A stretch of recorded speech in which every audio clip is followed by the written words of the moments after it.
이어서 하겠습니다. 자, 물하고 옥탄올은 섞이지 않아요. 자, 물하고 옥탄올을 넣어놓고 오염물질을 아까처럼 넣었어요. 그리고 이거를 흔듭니다. 흔들어요. 왜냐면 이 오염물질이 들어갔는데 일루도 갔다가 왔다 갔다 거리게 흔드는 거예요. 왔다 갔다 그러고 이 오염물질이 물에 잘 녹으면은 여기에 많이 녹을 거고 옥탄올에 녹는 애들이면 여기 녹을 거예요. 물에 녹는 애들이면은 친수성일 거고 물에 거기 친한 거니까 옥탄올에 녹는 거는 소수성일 겁니다. 친수성과 소수성. 하이드로필릭, 하이드로포빅이라고도 얘기하죠. 친수성이 하이드로필릭, 소수성이 하이드로포빅이라고도 얘기합니다. 자, 이건데 그렇다면은 CW분의 CO예요. 물에 녹아있는 농도분의 옥탄올에 녹아있는 농도다. 이거를 예를 들어서 쓸게요, 여러분. 물에 녹아있는 교과서마다 다르지만 이 비율로 봤을 때 2를 기준으로 2보다 크면은 2보다 작으면 어떨까? 2보다 크다는 얘기는 뭐예요? 이 분모보다 분자가 크다는 얘기죠. 2보다 크다는 얘기는 이 오염물질은 소수성이다. 소수성이 크다. 2보다 작으면 분모가 큰 거예요. 분모가 크다는 얘기는 물에 녹아있는 농도가 큰 거예요. 물에 더 많이 녹는다는 얘기예요. 그죠? 친수성이 크다. 이 기준 2라는 거는 약간 교과서마다 달라요. 1을 기준으로 하는 교과서도 있습니다. 어쨌든 1이든 이 기준보다 이 정도 수준에서 1에서 2 수준에서 높으면은 소수성, 낮으면은 친수성 이렇게 나타납니다. 이게 옥탄올 물 분배 계수예요. 어렵지 않죠, 여러분? 어렵지 않습니다. 그래서 친수성 같은 경우는 우리가 오염물질 이동을 했잖아요. 친수성 물질이라는 얘기는 KOW가 어떤 물질? 낮은 물질. 그죠? 이거는 어떤 특징이 있다? 오염물질이 우리 이동했어요. 이동성이 높다. 그죠? 그렇게 생각할 수 있겠죠? 소수성, 물에 녹지 않는 애예요. 이거는 KOW 값이 굉장히 높겠어요. 뭐 이거를 1이라고 치고 KOW 5라고 칠게요. 그냥 아싸리. 그죠? 자, 소수성 굉장히 높은 겁니다. 이거는 물에 녹지 않아요. 그러니까 계면으로 이동이 어렵겠죠. 오염물질의 이동성이 낮습니다. 자, 유기물질이 이게 많겠죠. 유기화합물 계열이 많이 있을 겁니다. 소수성. 자, 어쨌든 아까 이제 분배계수가 나와서 얘기한 건데 우리가 수질에서 가장 많이 사용하는 게 옥탄올 물 분배계수예요. 소수성과 친수성을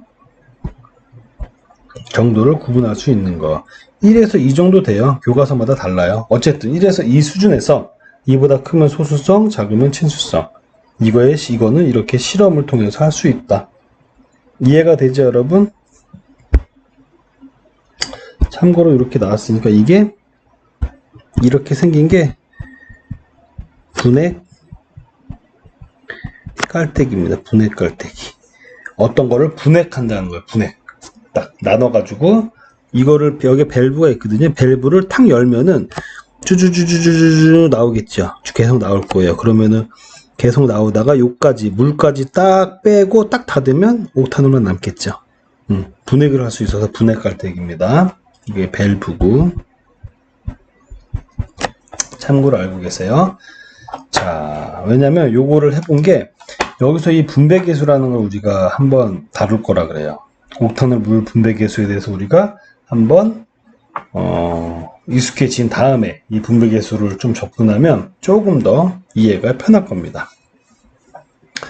자, 두 개의 상에 대해서 가용성인 물질이 두 가지 비혼합성의 시스템에 가해졌을 때 그 물질은 물질의 양과는 무관하게 주어진 온도에서 일정 비율로 각각의 상에 분배하여 존재한다. 분배 법칙. 각 상의 농도의 비를 우리가 아까 옥탄을 물 분배계수 한 것처럼 이 비를 분배계수라고 한다. 또는 분포계수라고도 한다. 희석용 액상에서 이거를 헨리 법칙이라고도 합니다. 자, 그래서 수학적으로 표현하면 분배계수는 이렇게 나타낼 수 있는 거예요. 이렇게. 자, 이거는 오염물질의 C는 농도예요. 자, 봅시다. 이거는 뭐야? 용매 A에서의 물질 농도 X. 이거 B는 용매 B에서의 물질 농도 X의 물질 X의 농도. 자, 그러니까 B에 녹아있는 물질의 농도분의 A에 녹아있는 물질의 농도예요. 이거를 이렇게 분배계수라고 말한다는 겁니다. 우리 KOW랑 똑같죠? 물에 녹아있는 농도분의 옥탄올에 녹아있는 물 농도. 똑같은 겁니다. 자, 그래서 이거에 대해서 예제를 한번 볼게요. 단일 또는 다단계 추출 공정의 성능 예측에 사용될 수 있는 표현식을 유도하라. 자, 추출 공정. 추출 공정이라는 거는 분리해낸다. 분리해낸다. 뭐를 이용해서 하겠어요? 분배계수의 차이를 이용해서 분리를 하겠죠. 그렇죠? 추출해내는 거, 익스트랙션 하는 겁니다. 자, 추출 가능한 용지를 X0g 포함하는 물이 유기용매로 처리된다고 가정해라. 그리고 분배계수 K는 CW는 CS다. 물에 녹아있는 것보다 용매에 녹아있는 거였네요. W는 워터라고 생각해도 됩니다. CS는 유기용매 중에 용질 농도, CW는 물 중에 용질의 농도. 워터죠. 이거 워터, 이거 S 솔벤트입니다. 용매, 유기용매. 자, 거기에 녹아있는 어떤 오염물질의 농도, 컨센트레이션, CC. 자, 이거를 할 때 단일 또는 다단계, 한 번 또는 몇 번 계속 추출을 하게 되면은 어떤 물질을 분리를 해낼 수 있을 거거든요. 분배계수를 이용해서 분리를 해낼 건데, 이거에 대한 성능을 예측할 수 있는 아주 일반식을 만들라는 거예요. 표현식을. 일반식. 자, 어떤 숫자가 있는 게 아니죠. 뭔가를 유도해서 표현을 하라는 거다. 표현식을 유도하라. 어떻게 될 건지, 몇 번 추출하면 어떻게 될 건지, 100번 추출할 때 어떻게 될 건지, 어떤 표현으로, 어떤 수식으로 표현이 될 건지를 해보려는 거예요. 자, 요거를 여기다가 한번 볼게요. 간단하게 한번 보겠습니다. 어렵지 않아요? 자, 먼저 추출 후에 남게 되는 용매의 양을 결정하는 걸 한번 해볼게요. 용매 양을 결정. 자, 그럼 여기다가 제가 좀 자세하게 써놓는 게 여러분 좋겠죠? 1차 추출 후에 우리가 단일 또는 다단계라 그랬잖아요. 이거 단일이니까 먼저 한번 추출했을 때 어떻게 표현이 됐는지를 먼저 한번 볼게요. 2차 추출 후에 1차 추출 후 남게 되는 용매의 양을 결정해보자. 1차 추출 후에 남게 되는 용매의 양을 결정해보자. 먼저 용매와 물의 초기 부피, 용매와 물의 우리가 표현하려면 가정을 해야 되잖아요. 초기 부피를 A, B라고 한번 해볼게요. 그리고 만약에 X1이 1차 추출 후에 물에 남는 물질의 양이라고 가정을 해볼게요. 양이라고 가정을 해보자. X1이라고 쓴 건 여기에서 보니까 문제에서 보니까 추출 가능한 게 x1이었잖아요. 그러니까 한 번 추출했으면 x1이라고 표현을 해보겠다는 겁니다. 자, 그러면 CW 어떻게 됩니까? 물에 녹아있는 거 B죠. 물에 녹아있는 거 B분의 추출 후에 물에 남은 거 x1이에요.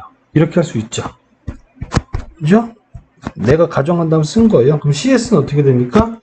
A에 녹아있는 거잖아요. A에 녹아있는 건데 처음에 있던 거 x1에서 물에 간 것만큼은 빼야겠죠? 그것만큼 남아야겠죠? 자, x1 빼기 x0 빼기 x1 이렇게 표현될 겁니다. 하나하나 표현만 하는 거예요. 여러분. 표현. 어렵지 않습니다. 표현.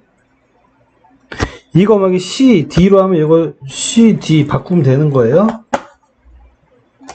여러분들이 유도할 때 알파, 베타라고 하면 알파, 베타라고 써도 되는 겁니다. 어렵지 않아요. 자, 이거를 x1에 대해서 한번 풀어볼게요. x1에 대해서. 자, 일단 얘를 가지고 분배 개수로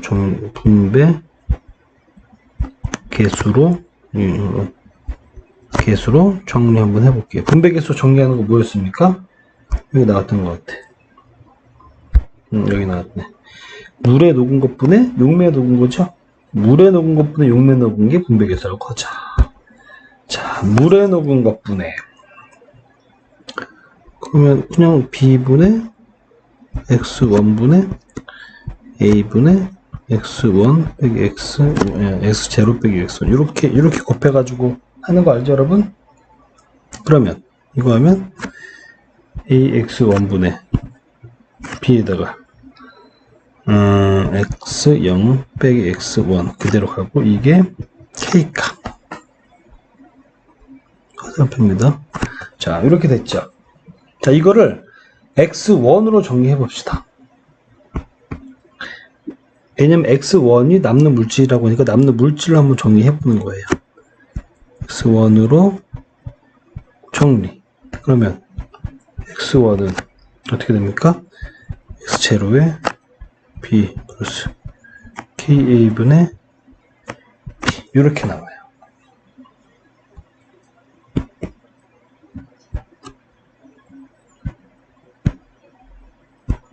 자, 이런 식으로 나옵니다.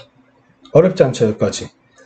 자, X1이 1차 추출 후에 물에 남는 물질이라고 가정을 했는데 이거를 가지고 쫙 풀어본 다음에 그러면은 남는 양으로 결정한 겁니다. X1으로 정리를 한 거예요. X0으로. 자, 그러면은 딱 봐도 지금 느낌이 오죠, 여러분? 딱 봐도 느낌이 옵니다. 이거 초기, 그 다음 거. 초기 한 번 한 거, 초기 한 번 한 거. 그럼 두 번 할 때는 2가 되고 세 번 할 때는 3이 되겠죠. 그죠? 자, 그래서 이걸 가지고 여러분 두 번째, 세 번째는 그대로 여기다가 정리해서 풀면 돼요. 대입을 해서. 이거 꼭 해보세요. 대입해서 풀면 됩니다. X1이 이래요. 그럼 두 번째 가면 X1에, 여기가 X1이 되겠는데 이걸 여기다가 대입하는 거예요. X2는, 예를 들어 X2는 X1에 이렇게 딱 이 값이 나오겠죠. 그리고 이거 X1은 이게 X1이니까 이걸 여기다가 대입하는 거. 이런 거 알죠, 여러분? 자, 이렇게 약간의 노가다성 작업을 해야 됩니다. 그래서 결론으로 보면 이렇게 될 것 같아요. X2는 X0에 B 플러스 K 두 번을 푼 거예요. 저도 풀어봤더니 뭐 어렵지 않아요, 여러분. 헷갈리지만 않게 하면 됩니다. 이렇게 납니다. 두 번째 가서 풀면 이렇게 돼요. 두 번째 가서 풀면. 자, 그러면 이건 두 번 추출한 거거든요. 2차 추출했을 때 이렇게 된 거예요. 2차 추출. 근데 이거를 계속 할 수도 있죠. 계속 할 수도 있으니까 이거 n번 추출했을 때 남는 양 n번 추출 후 용액 중에 남는 양을 표현을 하면 어떻게 되냐면 x인데 n번을 했잖아요. x 초기에 대해서 여기에 n번 이렇게 되겠습니다. 그렇죠? 자, 이게 n번 추출 후 용액 중에 남은 양이에요. 그럼 추출된 물질의 양은 뭡니까? 이거 남은 양이에요. 남은 양. 여러분, 남은 양이에요. 그렇다는 얘기는 추출된 물질의 양. 추출된 물질의 양은 어떻게 표현이 가능하느냐? 쉽죠, 뭐, 여러분. X인데, 익스트랙션. EXT라고 할게요. 추출된 양. 이거는 X0에 1 빼기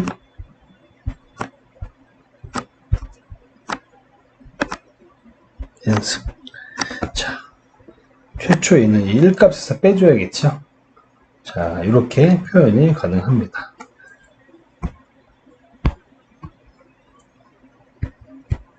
요거예요, 요거. 이 문제에서 표현식을 유도를 하라는 게 요겁니다. 어렵지 않죠, 여러분?